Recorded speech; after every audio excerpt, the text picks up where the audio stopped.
بسم اللہ الرحمن الرحیم۔ میرا نام محمد ریان حسین ہے اور میں 6ٹھی کلاس کا طالب علم ہوں، اور آج میں آپ لوگوں کو انسان اور شیطان میں فرق بتاؤں گا، اور اگر آپ لوگ میری تقریر کو غور سے سنیں گے تو اس میں آپ لوگوں کو ایک سجدے کی اہمیت کے بارے میں پتہ چلے گا۔ بسم اللہ الرحمن الرحیم۔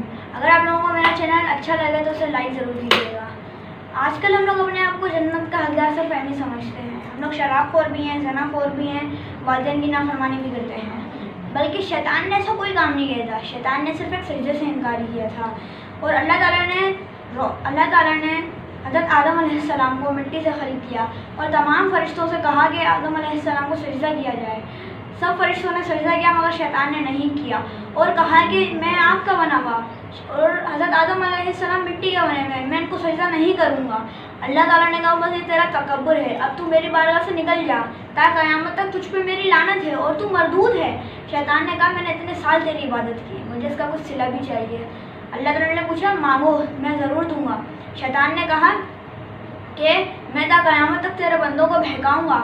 اللہ تعالیٰ نے کہا ٹھیک ہے، جو تیرا چاہنے والا ہوگا وہ تیرے پاس آ جائے گا، اور جو مجھ سے پیار کرتا ہوگا، مجھے جو چاہے گا وہ میرے پاس آئے گا۔ اور اس کے علاوہ بھی شیطان نے بہت سی شرائط کی، اللہ تعالیٰ نے ان کو وہ بھی دے دی۔ تو بالکل اسی طرح شیطان آج ہمیں بہکاتا ہے، تب سے تو ہم شراب خور، زنا خور، والدین کی نافرمانی بھی کرتے ہیں اور نماز بھی نہیں پڑھتے۔ ہم لوگ صرف جمعے کے دن مسجد میں نماز پڑھنے کے لیے چلے آتے ہیں۔ اللہ تعالیٰ تو ہمیں ہر روز ہر دن 5 وقت کی نماز پڑھنے کے لیے بلا ہوتا ہے، 5 سجدے کرنے کے لیے بلا ہوتا ہے، مگر ہم لوگ نہیں کرتے، اور شکر ہے اللہ تعالیٰ کا آج تک ہم لوگ مردود نہیں ہوئے ہیں۔